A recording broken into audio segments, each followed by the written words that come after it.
Дорогие друзья, после съемок предыдущего сюжета, где мы испытывали все возможные мясорубки, у меня образовалось очень много фарша. И теперь я не знаю, что мне делать. Приготовить мне хинкали или приготовить манты? Манты или хинкали? Но это замечательный повод для того, чтобы выяснить раз и навсегда, что же лучше, что же вкуснее, манты или хинкали. Если вы не посмотрели предыдущий сюжет, вот здесь, в верхнем углу экрана, должна появиться подсказка. Не появилась? Загляните в описание к ролику. Там все непременно появится. Но пока что я хочу сказать, что в этот фарш мы добавляли лук. Но настолько мало лука, что перед моими учителями неудобно. Поэтому я отделяю половину фарша, который пойдет для мантов, и добавляю в него лук. Посмотрите внимательно, как порезан лук. Он не мелкий и не крупный. Он ровно такой, каким должен быть лук для мантов. А вот фарш для хинкали немного отличается. Мясная часть у них одна и та же. В прошлый раз я взял говядину, и на ней совсем не было жира. Поэтому я взял, да и добавил бараний жир. Баранье курдючное сало. Ну а если вы не хотите добавлять баранье курдючное сало, если у вас нет бараньего курдючного сала, но при этом вы люди, скажем там, православные или либо неверующие, едите свинину, возьмите свинину пожирнее. И добавьте, по крайней мере, фарш для хинкали. Но все-таки, если вы хотите получить манты с более-менее аутентичным вкусом, поищите курдюк. Курдюк – это дело. Это я вам, Сталик Ханкишиев, говорю. Так вот, лук для фарша на хинкали мы пропустили через мясорубку. Так он дает сразу довольно много сока. Ведь манты готовятся 25-30, а иногда и 40-45 минут. И за это время из любого лука сок выделится, не говоря уже про мясо.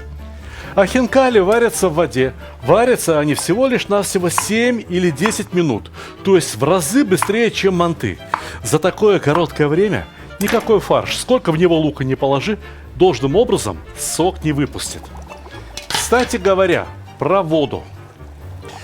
Ну, я знаю, что оригинальные хинкали варят в обычной воде. Вскипятили воду и варят. А я точно знаю, что если приготовить не просто воду, а, как бы сказать, овощной бульон. Вот лук, вот лавровый листик, да еще и лук, прямо с шелухой. Так, чтобы будущий овощной бульон приобрел интересный цвет. Вот, скажем, пара перчиков чили. Пусть пахнет эта вода, пусть она пахнет очень вкусно. И непременно ее надо довольно сильно посолить. Эту воду никто пить не будет, а тесто от хинкали получится в разы вкуснее. Так что пусть вот это недошурпа поварится немного. Ну, а нам пора приправлять фарш. Разумеется, сначала соль. Я думаю, что примерно половина столовой ложки соли. Этого будет вполне достаточно, потому что я хочу добавить в этот фарш еще немного сванской соли. Но я знаю, что в Грузии так никто не делает. Но зачем мне, Сталику Ханкишиеву, готовить точно так же, как готовят в Грузии? Я хочу приготовить так, чтобы мне было вкусно. Я сюда добавлю еще и паприку, причем паприка копченая, сладкая, очень вкусная. И добавлю немного перца, острого турецкого перца, который называется пул-бибер. Вот такой, хлопьями. Ух, вот это будет сила. Вот это будет молодость и красота. Но людям нравится, когда из хинкали течет бульон. Откуда внутри хинкали возьмется бульон? У нас фарш домашний, не магазинный, понимаете? Никто в него воду не добавлял. Но кто нам мешает добавить воду? Да не просто воду, а воду очень хорошую, воду очень вкусную, воду с предгорья Тянь-Шаня. Представляете себе, какое пересечение? Вот Кавказ, вот Грузия, хинкали, а вот Средняя Азия, а вот Тянь-Шань. Мы готовим одновременно манты, и мы готовим одновременно хинкали, поэтому от нашего стола к вашему столу мир, дружба, жвачка, вода, тассай, как следует охлажденная.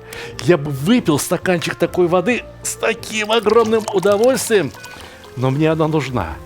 Едва ли не полбутылки я вылью фарш и еще раз его как следует перемешаю. Вау, только посмотрите, какой у меня фарш. Да это не фарш, это верблюд какой-то. Он пьет и пьет эту воду.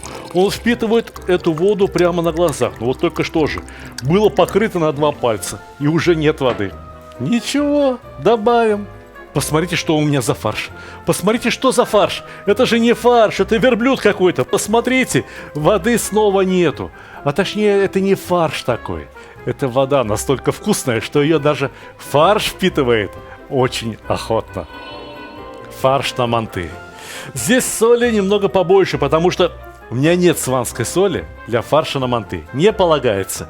А вот это вот перчик можно добавить. Будет только аппетитнее. Будет только вкуснее. А еще немного молотой зиры. А еще немного молотого кориандра. Кориандра в 2 раза больше, чем зиры. А еще черный перец. Для аппетита. Для жгучести.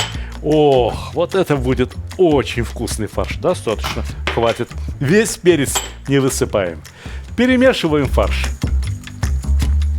Но я снова возвращаюсь к фаршу для хинкали. Послушайте. Грузия. Должна быть пряная зелень. Должен быть чеснок. Я не знаю, я думал даже об орехах. Когда-нибудь попробую приготовить хинкали с орехами. А почему нет? Я готовил как-то раз хинкали с бычьими хвостами. Ну, понятно, да, что на бычьих хвостах мясо очень-очень жесткое. Его как ни обрезай, как ни перекручивай, оно останется очень жестким, несъедобным. А когда хинкали человек кушает, мясо внутри хинкали уже вареное и сочное. Что я сделал, знаете? Я приготовил бычьи хвосты отдельно, заранее. Снял с них мясо, измельчил его, приправил и вместе с этим бульоном в хинкали. Мясо от бычьих хвостов необычайно вкусное. Аж губы липнут. Вот такое мясо. Мясо от бычьих хвостов необычайно ароматное. Поэтому хинкали с бычьими хвостами — это просто какие-то царские хинкали. Но народ не понял. Говорят, в Грузии так никто не делает. Я знаю, как делают в Грузии. У меня есть книжки по грузинской кухне. Можно в интернете, в конце концов, посмотреть, как люди снимают, как они готовят. Но задача кулинара не просто приготовить так же, как любая бабушка в любой деревне приготовит. Задача кулинара совсем в другом. Разобраться в причинах вкуса этого блюда и указать возможные пути его дальнейшего развития. Ну, чеснок, кинза, петрушка – это классика. Очень многие так делают. Очень многие добавляют чеснок, кинзу и петрушку в хинкали в Грузии. Впрочем, иногда встречаются хинкали, ну, просто вот чистое мясо, лук. Мясо, лук, и там как-то не очень так уж много приправ. А иногда встречаются вот такие красивые хинкали с зеленью, с чесноком.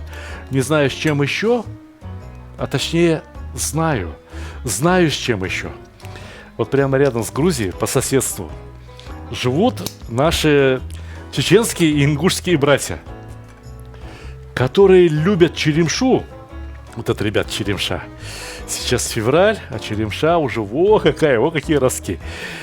Как только поспевает черемша, что у чеченцев, что у ингушей, аж руки трясутся, губы трясутся, они до того любят черемшу. И я как-то раз приготовил манты. Манты для чеченцев с черемшой. Правда, черемшу взял такую листовую. Манты с черемшой, хинкали с бычьими хвостами и 73 других совершенно замечательных, уникальных, самых вкусных, самых популярных блюда вы найдете в книге, которая называется «Сталик Видеобук». Эта книга не случайно называется «Видеобук». У каждого рецепта есть QR-код. Этот QR-код не справка от ковида. Этот QR-код ведет вас на видео, как приготовить такое блюдо. Так вот, если вы хотите узнать, как готовятся манты с черемшой, как готовятся хинкали с бычьими хвостами, обо всем этом рассказано в этой книге. Не пожалеете. Stalik.ru. Заходи и заказывай для друзей, для любимых, для родных и для себя, дорогого.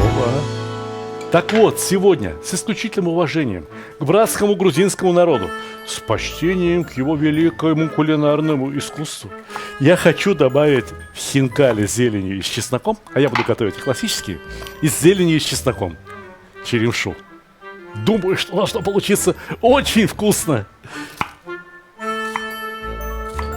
Как готовить манты я показывал на нашем канале неоднократно, в том числе и тесто замешивали. Сегодня тесто я раскатал на тесто-раскаточной машинке, о которой мы с вами еще когда-нибудь поговорим. Поэтому тесто у меня идеально ровное, вырезанное особым металлическим кружочком и довольно тугое. Так что эти манты можно будет варить минут 35, а то и 40. Однако в прошлом сюжете про манты напроказничали операторы, не показали людям, как лепят манты. А я, честно говоря, не думал, что такие люди еще остались, которые не умеют лепить манты. Потому что манты умеет лепить любая женщина. И каждая женщина лепит их чуть-чуть по-своему. А я леплю так, как лепит моя супруга, так, как лепила моя мама. И идите сюда, я вам все покажу. Вы думали, мне жалко, что ли? Я просто не хотел вас обижать. Я просто не хотел занимать ваше драгоценное внимание такими мелочами. Как лепить манты? Подумаешь. Итак, берем листик теста для мантов. Очень хорошие мастера, прям в руках все так вот очень быстро делают. У них манты вылетают из рук, как из конвейера. Мы готовим для себя. Мы готовим, чтобы получить удовольствие не только когда едим манты, но и от процесса их приготовления. 1 полная ложка фарша. Прям вот полная-приполная. С горкой. Смачиваем листик теста здесь и здесь. И посмотрите. Залепили эту конфетку вдоль. Оставили только края. Теперь смачиваем края. Здесь и здесь. И слепляем края. Вот как слепляем. 2 руками. 1, 2, 3. Вот что получилось. Посмотри. Теперь 2 противоположных конца сводим друг с другом и слепили. Вот и все. Еще раз повторяем. Все то же самое. Свели и слепили. И получили очень прочную такую мантушку. Я не знаю, может быть, кто-нибудь любит покрупнее. А мне нравятся вот такие. На 2 укуса. Чтобы они не прилипли к решетке, необходимо их смазать маслом. Окунаем 1 мантышку в масло и смазываем друг об друга. Слишком плотно на манты каскане, на решетках мантышницы не укладывайте, потому что манты во время приготовления разбухают, так чтобы они не слиплись друг с другом, так чтобы пару было где пройти и как следует приготовить манты.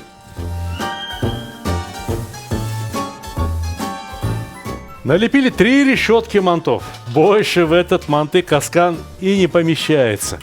Самый главный секрет. Вода, если хотите получить хорошие вкусные манты, должна кипеть очень бурно. Я поставил кастрюлю с водой на электрическую плиту. Мощность очень хорошая. Сейчас все закипит, загудит, и манты начнут готовиться. И будут так готовиться минут 30-35. За это время мы успеем и раскатать тесто для хинкали, и отварить их. Потому что хинкали варятся гораздо быстрее. Знаете, как переводится слово хинкали? Хинкал, хингал, инкал. Из Казахстана берет оно свое начало. На западе Казахстана кусочки раскатанного теста называются как раз инкал. В Дагестане это уже превращается в хингал. Те же самые кусочки теста и куски отваренного мяса. У нас на столах мясо должно быть обязательно. В Азербайджане то же самое. Хингал – это куски теста и куски мяса, иногда обжаренного. И вот в этом северокавказском и закавказском регионе только грузины подумали о том, чтобы людям было в конце концов удобно есть. Чтобы мясо не сживать, чтобы фарш уже был готовый. И чтобы этот фарш был завернут тот самый кусочек теста, который и называется инкал, хингал, хинкали. Начинаем раскатывать. Тесто очень жесткое, рассказываю его рецепт. Я взял килограмм казахстанской муки высшего сорта. Казахстанская мука очень хорошо подходит для такого рода изделий. Имейте в виду, где-то попадется, покупайте. Так вот, пол-литра воды. Больше не надо. Это вот складываем пополам. Соль. И вымешиваем. И это не будет похоже на тесто. Слишком тугое тесто. Оставляете в холодильнике.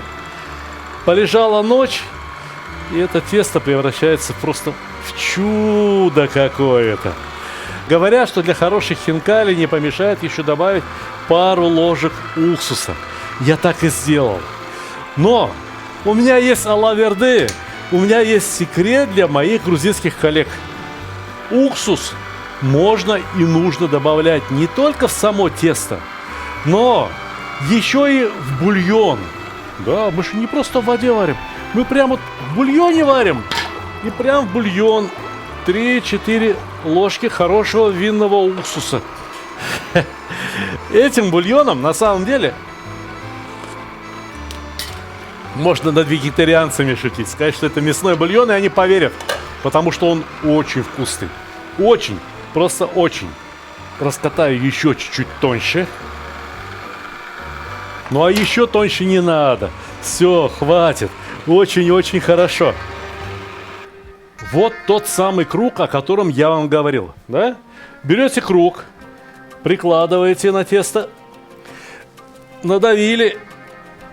И каждый листик теста у вас получился идеальной формы.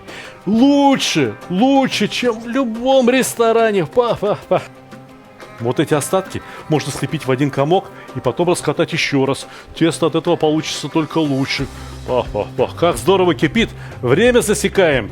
Засекаем время. Ставим таймер на 30 минут. Вот так. Все очень просто. Раскатываем, и тесто становится все шире, шире. И я вот что хочу сказать. Я точно знаю, что кое у кого, среди нас есть еще такие товарищи, до сих пор нет вот такого кольца. И что же им делать? Я надеюсь, что у них есть хотя бы тарелочка. Потому что при помощи тарелочки можно нарезать точно такие же круги. И все получится просто замечательно. Готовый язык теста укладываем на стол. На тесто прикладываем тарелочку. И, пожалуйста, отличная заготовка для хинкали. И это, знаете, такой хинкали. Мужской хинкали. Богатырский хинкали. Тесто размером практически как на чебурек. И здесь я снова хочу немного порассуждать. Посмотрите, как много блюд у наших народов из почти что одних и тех же продуктов. Лук, мясо, тесто. Лук, мясо, тесто.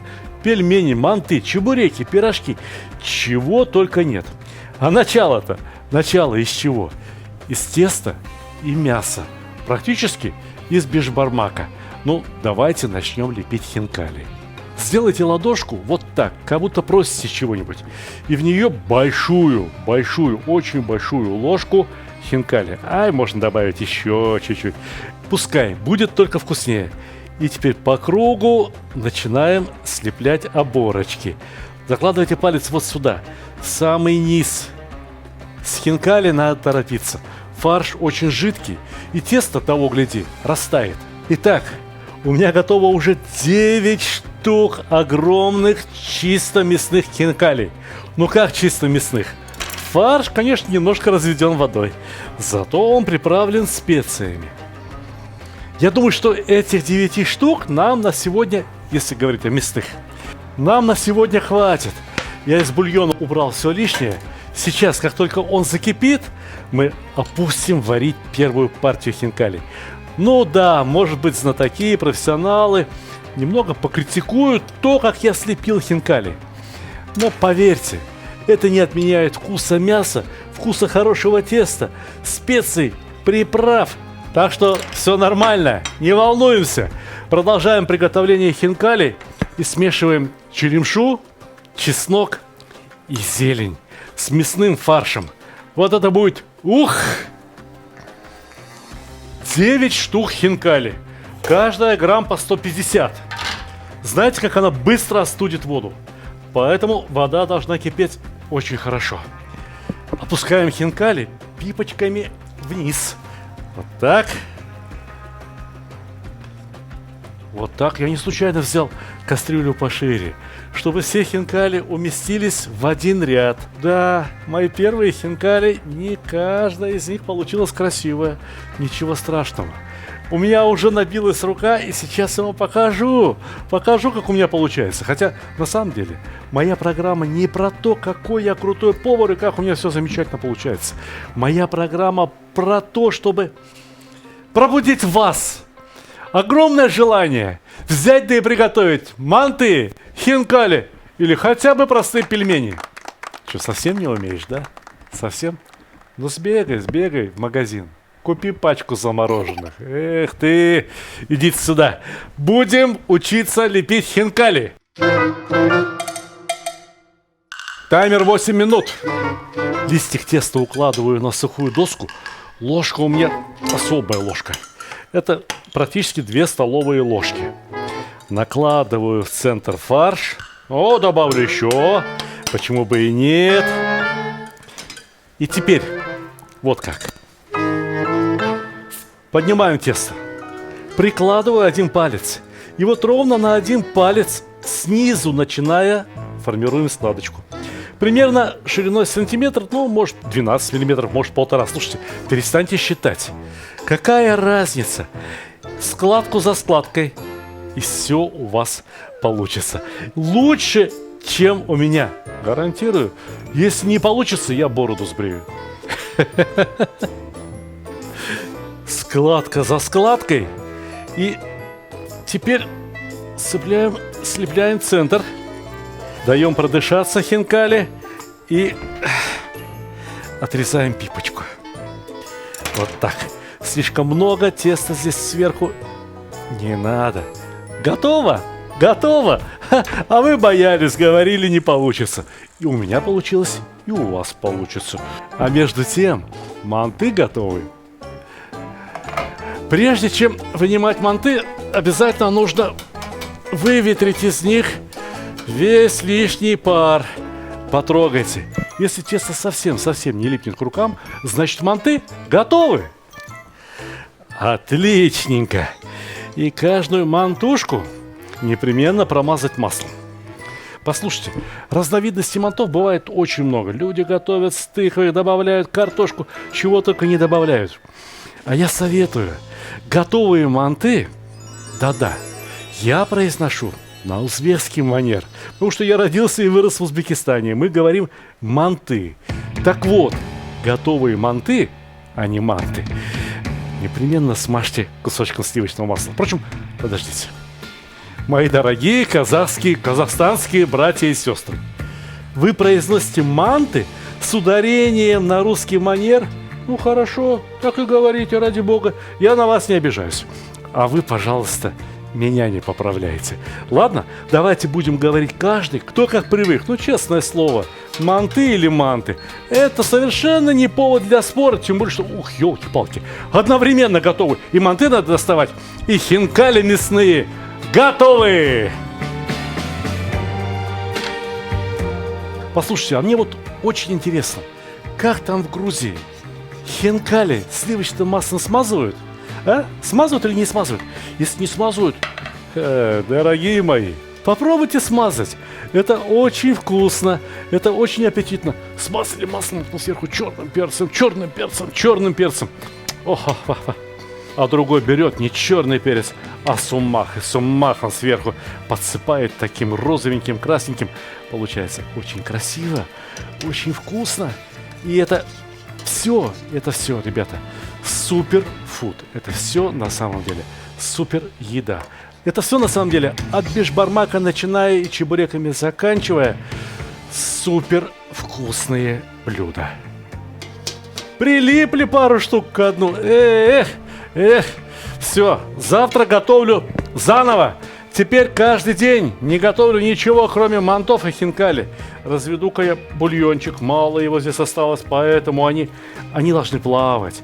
А они у меня не плавали, они осели на дно, потому и прилипли. Ничего страшного. Молодой еще, исправлюсь. И вот теперь, дорогие друзья, у меня к вам вопрос. Что же все-таки круче? Манты? Манты? Или хинкали? Хинкали с мясом? Или хинкали с зеленью и чесноком? Сейчас мы все проверим.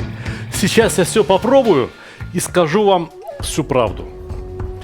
А правда, ребята, состоит в том, что не надо спорить.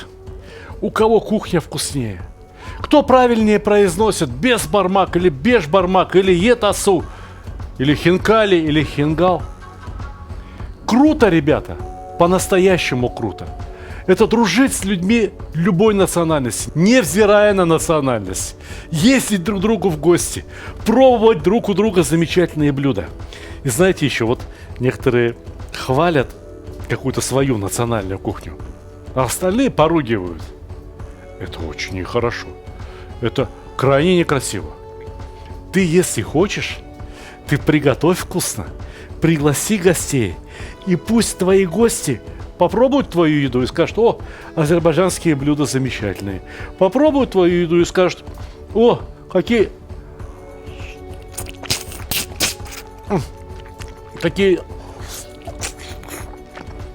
сочные и вкусные грузинские хинкали. А манты наши. Узбекские, казахские, киргизские, таджикские, туркменские, турецкие. Какие только мантов не бывает. Какие же они ароматные.